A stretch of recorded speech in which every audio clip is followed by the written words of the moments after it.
갈라디아서 5장 1절에서 15절 같이 읽겠습니다. 그리스도께서 우리로 자유케 하려고 자유를 주셨으니 그러므로 굳게 서서 다시는 종의 멍에를 매지 말라.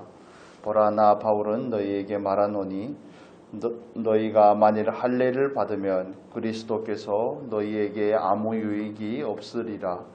내가 할례를 받는 각 사람에게 다시 증거하노니 그는 율법 전체를 행할 의무를 가진 자라.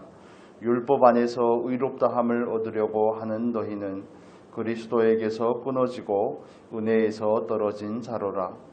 우리가 성령으로 믿음을 좇아 의의 소망을 기다리노니 그리스도 예수 안에서는 할례나 무할례가 효력이 없되 사랑으로서 역사하는 믿음뿐이니라. 너희가 다름질을 잘 하더니 누가 너희를 막아 진리를 순종치 않게 하더냐. 그 권면이 너희를 부르신 이에게서 난 것이 아니라 적은 누룩이 온 덩이에 퍼지느니라. 나는 너희가 아무 다른 마음도 품지 아니할 줄을 주 안에서 확신하노라. 그러나 너희를 요동케 하는 자는 누구든지 심판을 받으리라. 형제들아, 내가 지금까지 할례를 전하면 어찌하여 지금까지 핍박을 받으리요. 그리하였으면 십자가에 거치는 것이 그쳤으리니 너희를 어지럽게 하는 자들이 스스로 베어버리기를 원하노라.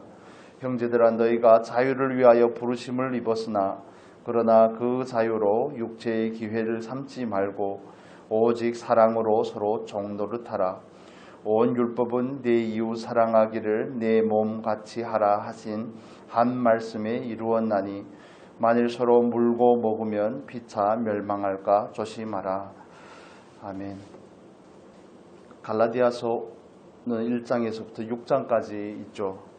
그런데 오늘 우리가 나눌 5장의 1절의 말씀이 그 분기점입니다. 갈라디아서 1장에서 6장까지 있는 그 가운데 1장에서 4장까지의 말씀을 정리하는 분기점이 5장 1절의 말씀입니다. 그래서 5장 1절의 말씀에는 이렇게 말하죠. 그리스도께서 우리로 자유케 하려고 자유를 주셨으니 그러므로 굳세게 서서 다시는 종의 멍에를 매지 말라. 갈라디아서의 주제는 이신칭의이고 그것을 다른 말로 말하면 자유입니다. 그리스도 안에서 누리는 복음의 자유, 복음이 주는 그 자유함입니다. 그래서 사도 바울이 1장부터 4장까지 쭉 반복적으로 다양한 예를 들어가면서 설명했던 내용은 다시 옛날로 돌아가서 종의 멍에를 매지 말고 자유하라는 겁니다.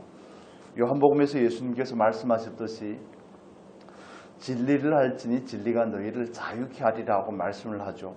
또 마태복음 11장 28절에서는 수고하고 무거운 짐진 자들아 다 내게로 오라 내가 너희를 쉬게 하리라고 말씀을 합니다. 그 말씀을 하실 때 그 원래의 의미는 원래 그 말씀을 하실 때는 율법에 매여 있어서 자유를 잃어버리고 율법의 무게에 짓눌려서 살아가는 사람들을 향해서 하신 그 말씀이죠. 물론 우리가 그 말씀을 다른 부분에도 적용을 하지만요. 갈라디아서 5장 1절을 기점으로 사도 바울은 그 자유에 대해서 다시 정리를 합니다. 그리스도께서 자유케 하였기 때문에 율법으로 다시 돌아갈 수가 없다는 겁니다. 그래서 이제는 굳세게 서서 다시는 종의 멍에를 매지 말라 합니다. 그 다음에 그 부분에 대해서 다시 자세하게 설명을 하는데 율법과 복음, 속박과 자유 이것을 이렇게 두 가지씩 비교를 하는데 이것은 어느 걸 선택하느냐의 문제인 것입니다. 중간지대가 없음을 사도 바울이 말하는데 우리는 초점을 둬야 됩니다. 그래서 다른 표현을 하면 율법과 은혜 이런 부분에 있어서 사도 바울이 여기서 말하고자 하는 율법이라는 것은 자기 의를 말하는 겁니다. 우리가 보겠습니다.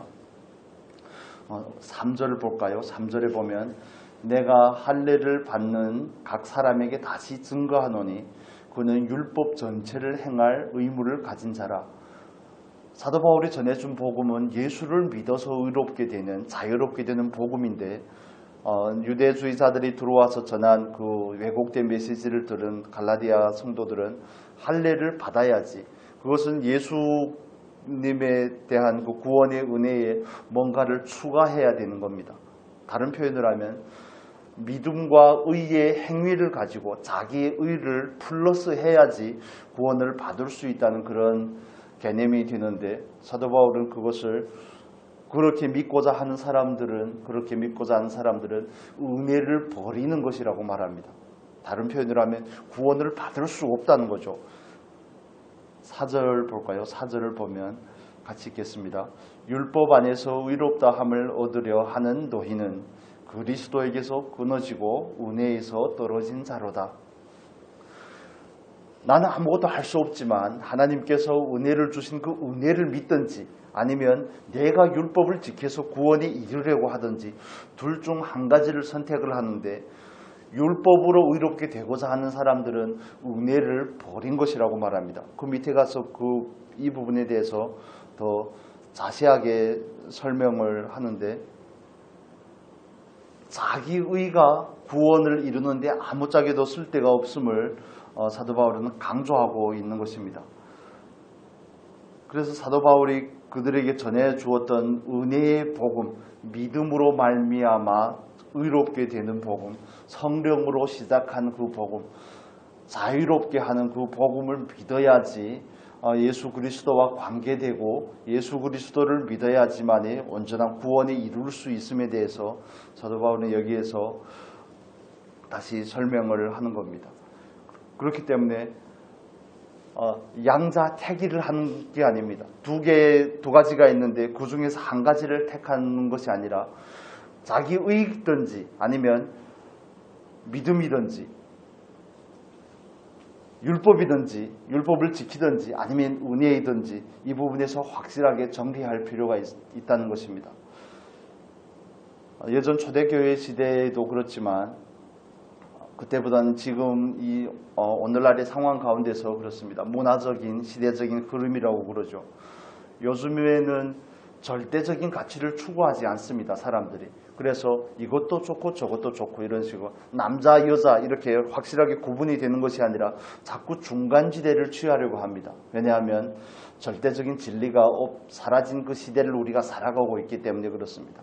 산업 후기의 시대라고 그러죠. 우리가 포스트 모던 후기의 시대를 살아가고 있는 사람들은 절대적인 진리를 추앙하지 않고 따르지 않습니다. 그렇기 때문에 복음에 대한 그 내용까지도 영향을 받게 되는 겁니다. 은혜로 구원을 받는 것이고 우리는 은혜로 믿음의 길을 가는 것이고 은혜로 궁극적인 영화로운 자리에 서게 되는 줄로 믿습니다. 여기서는 절대적인 하나님의 은혜만이 유일한 근거요, 유일한 과정 가운데서의 그 인도자가 되고 공급자가 되고 또 궁극적인 결론이 되는 것입니다. 은혜가 없으면 안 되는 겁니다. 이제는 은혜로 많은 그리스도인들이 오해하는 부분이 내가 은혜로 예수를 믿게 되었으니까 이제는 내가 무엇을 해서 뭔가를 이루고 더 성장하고 더 성숙하고 그래서 하나님 앞에 더 온전한 사람이 되고 내가 무엇을 해야 된다고 생각을 합니다. 그러나 물론 우리들이 의지를 들이고 우리들이 노력하고 우리들이 연단을 받고 훈련을 하고 학습하고 이런 부분들이 필요하지만 그러나 내가 해서 되는 게 아닙니다. 하나님께서 은혜를 주셨기 때문에 우리는 그냥 그 의지를 따라서 반응을 하는 겁니다. 내가 노력한다고 해서 되는 것이 아니라 하나님께서 은혜를 주셔야 되는 겁니다.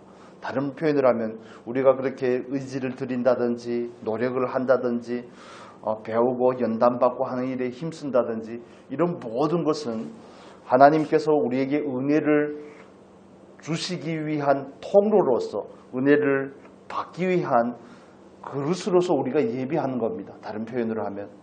그렇기 때문에 내가 그릇을 예비한다고 해서 은혜가 절대적으로 따라오는 것이 아니라는 겁니다. 내가 절대적으로 노력을 해야지 그 궁극적인 결과를 소유하게 되는 것이 아니라는 겁니다. 가장 중요한 전제는 은혜입니다. 은혜가 있고 성화의 길은 길 가운데서 우리들의 노력이나 우리들의 헌신이 중요하지만 그러나 그게 절대적인 것이 아니고 늘 중요한 것은 은혜인 줄로 여러분 믿으시기를 바랍니다. 그래서 사도 바울이 고백하는 것처럼 우리가 지난주에 암송했던 말씀이죠. 내가 나의 나 된 것은 하나님의 은혜로 된 것이라고 말합니다. 내가 다른 사도들보다 더 수고하는 거, 정말 더 헌신하는 거, 그것은 내가 아니요 나와 함께 하신 하나님의 은혜라고 고백을 하는 겁니다. 내가 많이 배웠기 때문에, 내가 많이 열심을 냈기 때문에, 내가 당신들보다 더 많이 알고 더 성장하고 더 성숙했고 하나님 앞에 더 온전한 통로가 되었고, 그렇게 말하는 것이 아니라 은혜라고 말합니다. 은혜. 그래서 이 부분에 있어서 우리가 좀 스스로를 살펴야 됩니다. 나는 하나님께서 나에게 베푸신 그 은혜를 가지고 다른 사람에게 위세를 부리려고 하지 않는가.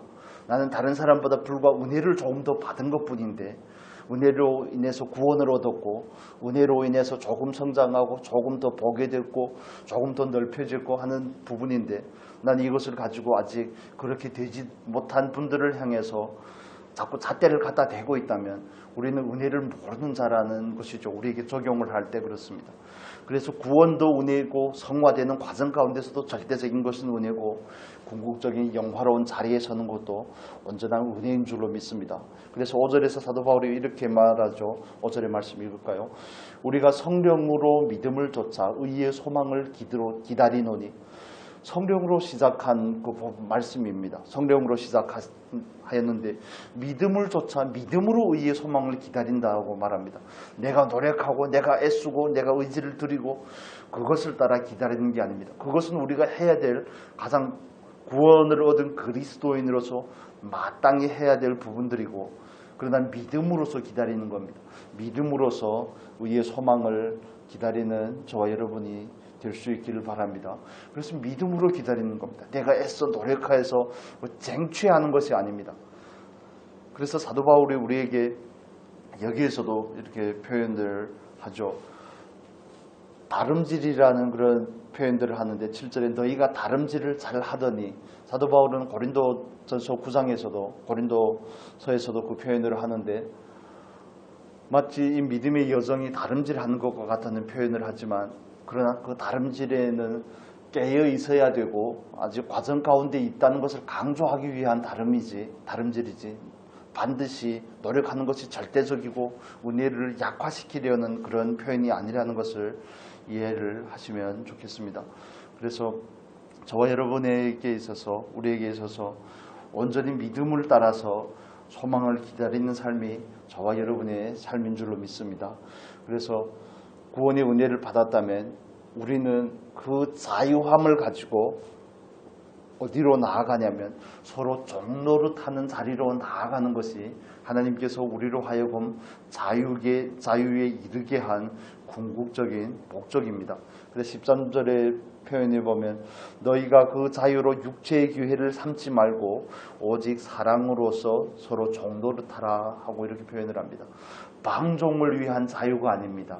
방종을 위한 자유가 아니고 헌신을 위한 자유입니다. 서로 섬겨주고 세워주기 위한 자유를 위하여 우리가 하나님 앞에서 부름을 받은 줄로 믿습니다. 그래서 우리는 자기 의를 따라서 행해서 의롭게 되는 것이 아니고, 자기 의를 따라서 노력을 해서 어떤 성화라는 결과를 얻는 것도 아니고, 내가 애써서 궁극적인 영화로움을 취하는 것도 아니라는 사실을 먼저 확실하게 하고, 또 율법이나 은혜 가운데서 한 가지밖에 택할 수 없음을, 우리는 은혜의 자리에 있는 것을 하나님 앞에 온전하게 감사할 수 있기를 바랍니다. 그래서 우리가 하나님께서 우리에게 주신 그 자유를 따라서 서로 섬기며 이웃 사랑하기를 내 몸과 같이 하라는 그 말씀처럼 서로 섬기며 종노릇하는 그 자유를 오늘도 누리고, 섬기는 자유를, 그 특권을 행할 수 있는 오늘 귀한 삶이 될 수 있기를 바랍니다. 기도하겠습니다. 거룩하신 아버지, 서로 사랑 안에서 종노릇하게 하려고 우리를 부르신 줄로 믿습니다. 우리에게 주어진 자유는 방종의 자유가 아니라 서로 헌신을 위한 자유며 서로를 세워주기 위한 자유인 줄로 믿습니다. 아버지, 우리는 성령으로 따라서 성령으로 시작한 그 복음의 진리를 따라서 믿음으로 우리의 소망을 기다립니다. 하나님께서 하시는 그 역사 가운데 우리의 노력이라든지 우리의 헌신이라든지 우리들의 애씀이나 훈련이라든지 이런 것은 늘 부가적인 것입니다. 그것이 절대적인 것이 아니고 오직 절대적인 것은 하나님의 은혜임을 우리가 이 시간도 믿고 고백합니다. 오늘도 그 은혜를 믿으며 그 은혜 가운데서 자유하며 또 사랑으로 종노릇하며 살아갈 수 있는 귀한 하루의 삶이 되게 하여 주옵소서. 오늘 하루 지금이라는 시간을 하나님 앞에 바르게 살아낼 수 있도록 우리를 인도하여 주옵소서. 감사하며 예수님의 이름으로 기도합니다. 아멘.